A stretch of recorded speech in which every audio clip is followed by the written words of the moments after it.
Members of the Joint Services and the Guyana Fire Service were kept busy today in the town of Linden as residents came out early again in protest. This time protesting against the deaths of those 3 Lindeners who were shot down when the police opened fire on a crowd. Today, tires and other debris were set alight at various points of the town on the roadways as residents said they have had enough and were shocked by the action of the police force. Justice, they said, is what they want right now. The police that start shooting, you know what I walk through with the shooting because I have no fear. The police said they started shooting after persons started throwing things at them. No, the lie, the shooting, yes, the lie, the lie, the lie. Then now, after they finished shooting, they had the inspector.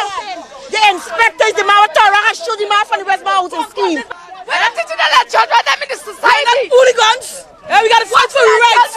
What's the children? Yes, my friend is going to buy ice from my workplace. Yeah, I tell you, the boy is going to buy ice. You don't have to speak properly. He won't harm nobody. Or they kill you. They have a right to tear gas and all that, but not to use live wrongs on the people. We are all human beings. You got to remember all we sons and daughters of Guyana. You can't kill your own body. Them man we want, them man got change, them man cool. Them man don't get heart, them man heartless. You say you can't shoot young people just so we know. Don't the animal in foreign, you can't even shoot animals so like how you shooting human being. Who's them boy? We want them no more body. This is all I got to say. We want the government.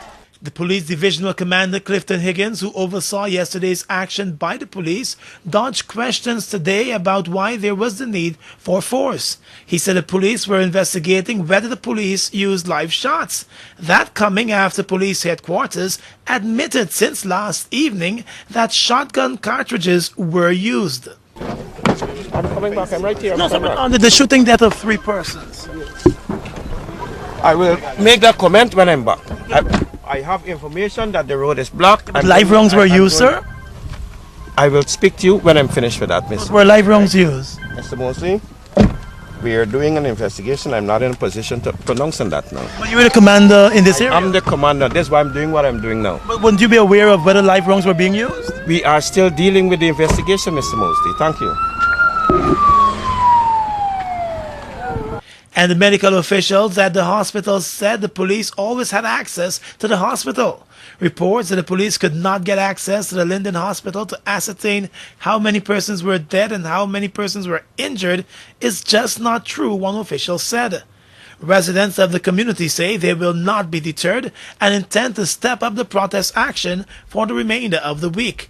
Region 10 Chairman Sharma Solomon said the divisional commander must be removed immediately, and he wants an international and independent inquiry into what took place at Linden.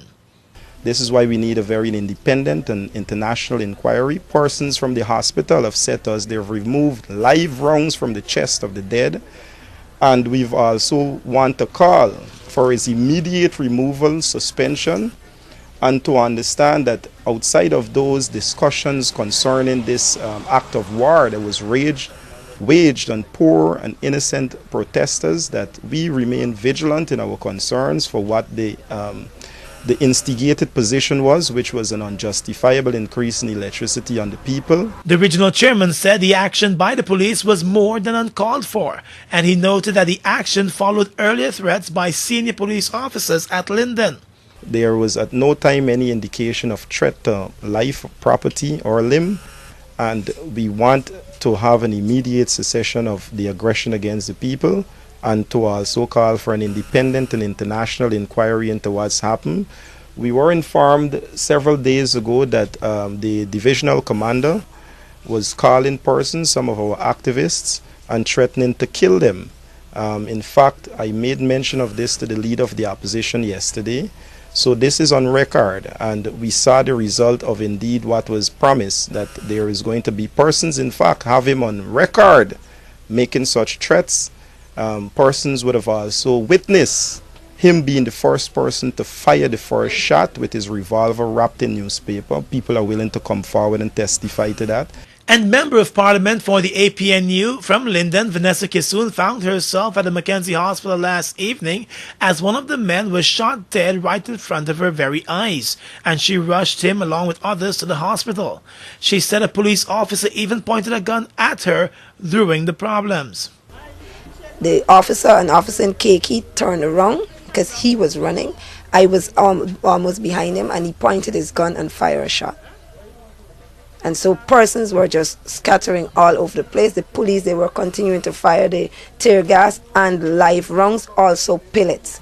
I assisted the young men that were with me. We went to take the guy to the hospital. I was there, Gordon, I spoke to you from there. Bodies just kept coming into the hospital. Persons were shot in all parts of their bodies. And then we had 3 persons confirmed dead. I saw those bodies. They were lying there on the floor. And this is indeed a sad moment in this region. The regional administration has indicated that it will be supportive of the families of those who died.